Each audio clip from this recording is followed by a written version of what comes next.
Assalamualaikum warahmatullahi wabarakatuh. Kembali lagi bersama saya Idan Wildan, calon guru penggerak angkatan 8 dari Kota Tasikmalaya. Pada kesempatan ini saya akan memaparkan tentang koneksi antar materi dari modul 1.4 tentang budaya positif. Sebelumnya saya ingin mengucapkan terima kasih kepada fasilitator saya Ibu Dewi Puspasari dan juga pengajar praktik saya Ibu Dede Rawati yang telah memberikan arahan dan juga bimbingan selama kegiatan pembelajaran di modul 1 ini. Baiklah, untuk tahapan yang pertama saya akan mengemukakan atau memaparkan kesimpulan tentang peran saya sebagai guru untuk mewujudkan budaya positif di sekolah. Untuk mewujudkan budaya positif di sekolah, tentunya kita harus memahami konsep-konsep inti dari budaya positif itu, di mana diantaranya ada yang namanya disiplin positif. Kemudian kita juga harus memahami tentang motivasi perilaku manusia berkaitan dengan hukuman dan penghargaan.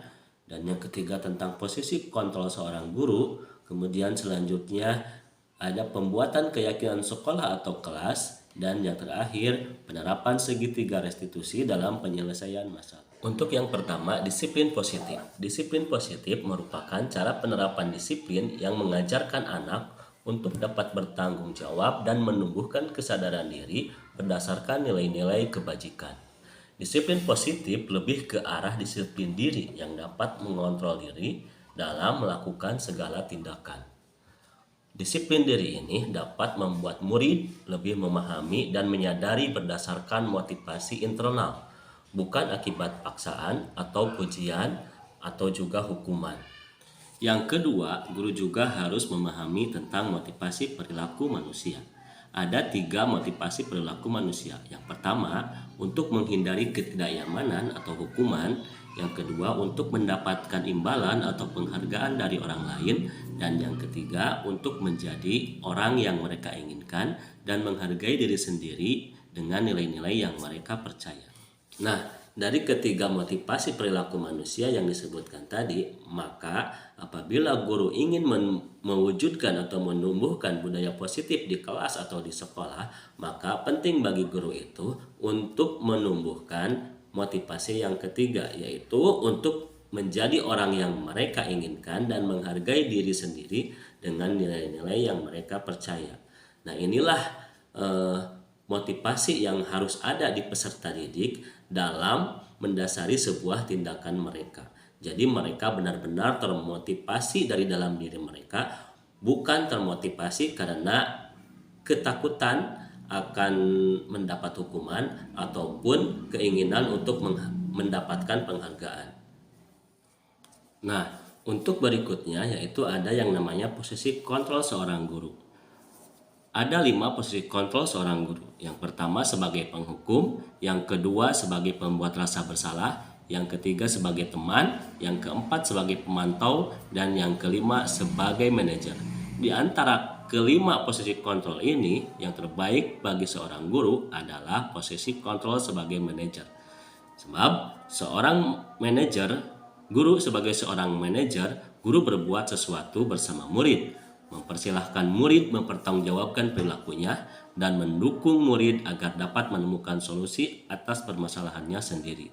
Kemudian, guru sebagai manajer juga mengacu pada restitusi yang dapat menjadikan murid sebagai manajer bagi dirinya sendiri sehingga tercipta identitas positif atau berhasil pada diri murid. Yang keempat berikutnya yaitu pembuatan keyakinan sekolah atau keyakinan kelas. Dalam hal ini, guru berperan dalam mewujudkan terbentuknya keyakinan sekolah atau kelas dengan adanya kesepakatan antara guru dan murid. Keyakinan sekolah atau kelas ini berupa pernyataan-pernyataan universal yang mudah diingat dan dipahami dan harus diterapkan dalam lingkungan sekolah ataupun kelas. Berikutnya, yang kelima adalah segitiga restitusi dalam penyelesaian masalah. Guru yang berperan sebagai manajer menggunakan segitiga restitusi dalam penyelesaian masalah melalui 3 tahapan, yaitu menstabilkan identitas, validasi tindakan yang salah, dan menanyakan keyakinan. Hal ini bertujuan untuk menghasilkan murid yang mandiri dan bertanggung jawab. Nah, berikutnya yaitu pemaparan tentang keterkaitan modul 1.4 ini budaya positif dengan modul-modul sebelumnya, yaitu ada modul 1.3 yaitu filosofi Ki Hajar, pendidikan menurut Ki Hajar Dewantara. Nah, dengan menjalankan budaya positif di sekolah ataupun di kelas, maka ini sudah sesuai dengan prinsip filosofi pendidikan Ki Hajar Dewantara, yaitu pendidikan yang bersifat menuntun dan berpusat pada siswa.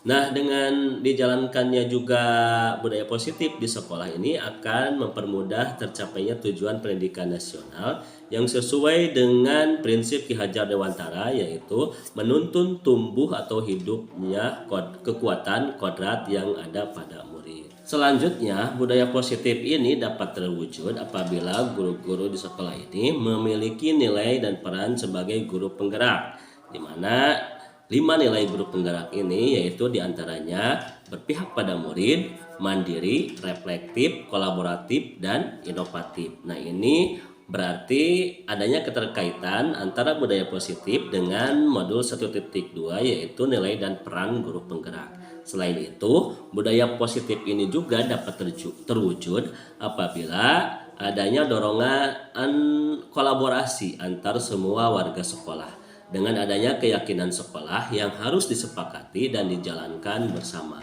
Nah, ini sesuai dengan nilai dan juga peran guru penggerak yang ada pada modul 1.2. Berikutnya, untuk keterkaitan materi antara modul 1.4 tentang budaya positif dan juga modul 1.3 tentang visi guru penggerak. Pada modul 1.3 ada visi guru penggerak dan juga prakarsa perubahan yang akan dilakukan oleh guru penggerak di kelas ataupun di sekolahnya. Nah, salah satu perubahan yang diinginkan sesuai dengan visi guru penggerak adalah terbentuknya budaya positif agar diperoleh sekolah yang aman, nyaman, dan berpihak pada murid. Nah, untuk mewujudkan visi guru penggerak tersebut dengan pembuatan prakarsa perubahan tadi yang sesuai dengan filosofi Ki Hajar Dewantara dan juga profil pelajar Pancasila. Nah, visi dan juga prakarsa perubahannya itu diantaranya yaitu untuk membentuk budaya positif di sekolah. Untuk tahap berikutnya pada koneksi antar materi modul 1.4 ini adalah sebuah refleksi dari pemahaman saya. Dan untuk refleksi dari pemahaman saya ini, saya akan menjawab pertanyaan-pertanyaan yang ada pada LMS. Pertanyaan yang pertama yaitu, sejauh mana pemahaman Anda tentang konsep-konsep inti yang telah Anda pelajari di modul ini, yaitu disiplin positif, teori kontrol, teori motivasi, hukuman dan penghargaan, posisi kontrol guru, kebutuhan dasar manusia, keyakinan kelas, dan segitiga restitusi. Secara keseluruhan saya sudah memahami konsep-konsep inti dalam modul budaya positif berkaitan dengan disiplin positif, teori kontrol, teori motivasi, hukuman dan penghargaan, posisi kontrol guru, kebutuhan dasar manusia, keyakinan kelas, dan segitiga restitusi. Seluruh konsep inti tersebut harus diresapi dalam diri, diwujudkan dalam tindakan, dan dibagikan pada rekan guru yang ada di sekolah saya. Dan ada hal yang menarik bagi saya dan di luar dugaan adalah saat saya mempelajari motivasi perilaku manusia berupa penghargaan. Ternyata penghargaan dapat berdampak kurang baik bagi murid, di antaranya dapat merusak hubungan, mengurangi ketepatan, menurunkan kualitas, bahkan dapat mematikan kreativitas dan bersifat menghukum pada diri murid. Pertanyaan berikutnya dari pertanyaan-pertanyaan refleksi dari pemahaman saya atas keseluruhan materi modul budaya positif ini yaitu, perubahan apa yang terjadi pada cara berpikir Anda dalam menciptakan budaya positif di kelas maupun sekolah Anda setelah mempelajari modul ini? Nah, setelah saya mempelajari modul ini ada beberapa perubahan dalam diri saya, yaitu yang pertama diantara membuka sudut pandang saya tentang motivasi yang dilakukan oleh seseorang dan kaitannya dengan pemenuhan kebutuhan dasarnya. Oleh sebab itu, saya bisa menganalisis apa yang dibutuhkan dan diinginkan sehingga bisa mempermudah dalam mencari solusi yang tepat pada setiap permasalahan yang dilakukan oleh peserta didik. Kemudian yang kedua, ternyata baik hukuman ataupun penghargaan ternyata kurang efektif jika diterapkan pada pembelajarannya. Masing-masing memiliki dampak positif dan juga dampak negatifnya. Yang ketiga, saya berpikir bahwa guru harus menempatkan dirinya sebagai manajer dalam menangani permasalahan pada siswa, di mana kebiasaan saya selama ini saya bertindak sebagai seorang penghukum ataupun sebagai seorang pemantau. Dan yang keempat, dengan segitiga restitusi saya percaya akan mendukung pembelajaran yang berpihak kepada siswa dan mendukung terciptanya budaya positif. Pertanyaan berikutnya yaitu, pengalaman seperti apakah yang pernah Anda alami terkait penerapan konsep-konsep inti dalam modul budaya positif baik di lingkungan kelas maupun sekolah Anda? Yang saya pernah alami yaitu dalam menangani siswa yang jarang masuk sekolah. Nah, jadi siswa tersebut dalam 1 minggu itu ada 2 sampai 3 hari tidak ada ke sekolah dengan alasan yang tidak jelas, ya. Nah, untuk mengatasi tersebut saya melakukan langkah-langkah segitiga restitusi, yaitu menstabilkan identitas, memvalidasi tindakan yang salah, dan juga yang ketiga menanyakan keyakinan kelas. Seperti itu. Lalu bagaimanakah perasaan Anda ketika mengalami hal-hal tersebut? Perasaan yang saya alami pada waktu itu ketika menangani siswa yang jarang masuk adalah merasa termotivasi untuk memperbaiki diri. Karena ketika saya melakukan atau menangani siswa yang bermasalah tersebut dengan segitiga restitusi, siswa tersebut merasa terperhatikan, merasa dipenuhi kebutuhannya, merasa diakui, sehingga ia dengan senang hati mau mengakui kesalahannya dan juga memperbaiki kesalahannya di kemudian hari. Dan ini tentunya menjadikan saya termotivasi untuk memperbaiki diri sesuai dengan nilai-nilai budaya positif di sekolah. Pertanyaan berikutnya, menurut Anda terkait pengalaman dalam penerapan konsep-konsep tersebut, hal apa sajakah yang sudah baik? Adakah yang perlu diperbaiki? Menurut saya hal yang sudah baik adalah sudah mulai munculnya motivasi internal pada murid untuk melaksanakan budaya positif sesuai dengan nilai-nilai kebajikan yang diyakini, karena siswa tadi telah terpenuhi dan merasa terperhatikan, juga merasa sudah terpenuhi kebutuhan dasarnya. Dan hal yang harus diperbaiki adalah posisi guru yang harus berperan sebagai manajer. Ini bukan hanya pada saat itu saja, tetapi untuk selanjutnya, dan mudah-mudahan ini bisa konsisten guru ini menjadi berperan sebagai seorang manajer. Pertanyaan berikutnya, sebelum mempelajari modul ini, ketika berinteraksi dengan murid berdasarkan 5 posisi kontrol, posisi manakah yang sering Anda pakai dan bagaimana perasaan Anda saat itu?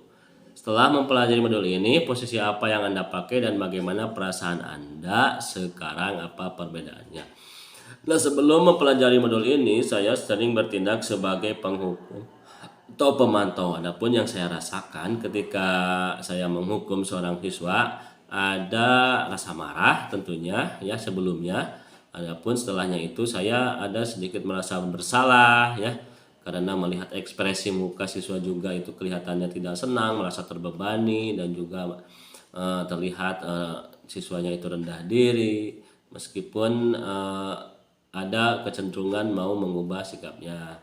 Saya juga tidak tahu apakah itu berasal dari dirinya atau karena ketakutan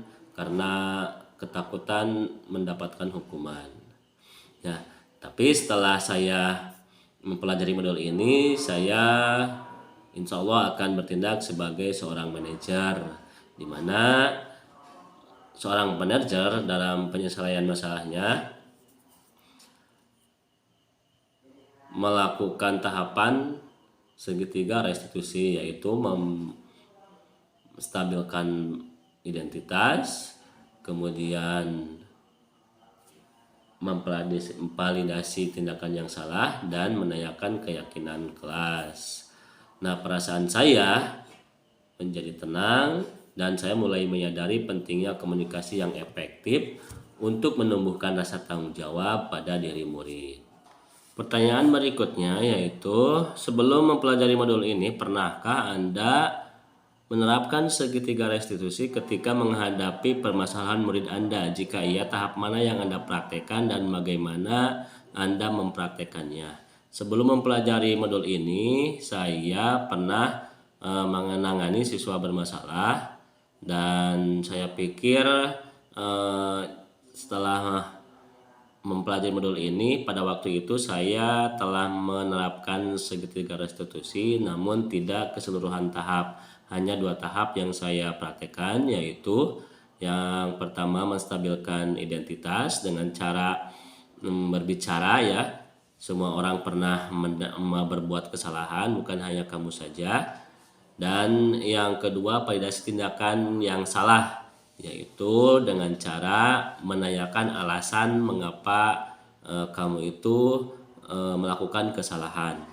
Dan yang tidak saya terapkan yaitu menanyakan keyakinan, karena pada waktu itu di kelas belum ada keyakinan kelas, belum membuat keyakinan kelas atau sekolah, yang ada hanya peraturan saja. Nah, itu saja yang saya lakukan pada waktu itu. Pertanyaan berikutnya, pertanyaan terakhir, selain konsep-konsep yang disampaikan dalam modul ini, adakah hal-hal lain yang menurut Anda penting untuk dipelajari dalam proses menciptakan budaya positif, baik di lingkungan kelas maupun sekolah? Hal yang penting yang perlu dipelajari dalam proses menciptakan budaya positif di lingkungan kelas atau sekolah menurut saya adalah perlunya tindakan konsistensi. Bagaimana caranya kita agar secara konsisten melakukan perubahan yang telah kita terapkan. Tentu ini sulit dari sebelumnya belum terbiasa, kemudian kita mulai perubahan. Nah, agar perubahan itu berjalan dengan secara konsisten dan menjadi kebiasaan, itu bagaimana caranya. Dan yang kedua, perlu adanya kolaboratif dengan orang tua ya. Selain siswa, sekolah, guru, perlu juga kolaboratif dengan orang tua murid, agar budaya positif ini jangan hanya dilakukan di kelas atau sekolah saja, namun juga bisa diterapkan di rumah, agar menjadi suatu kebiasaan yang nantinya menjadi karakter yang bisa diterapkan oleh siswa dimanapun, di lingkungan manapun, baik di sekolah, di rumah, ataupun di lingkungan manapun dan kapanpun siswa itu berada. Itu menurut saya. Baiklah, itulah yang bisa saya sampaikan dan paparkan mengenai koneksi antar materi modul 1.4 tentang budaya positif di kelas ataupun di sekolah. Terima kasih telah menonton video ini. Salam guru penggerak, tergerak, bergerak, menggerakkan. Assalamualaikum warahmatullahi wabarakatuh.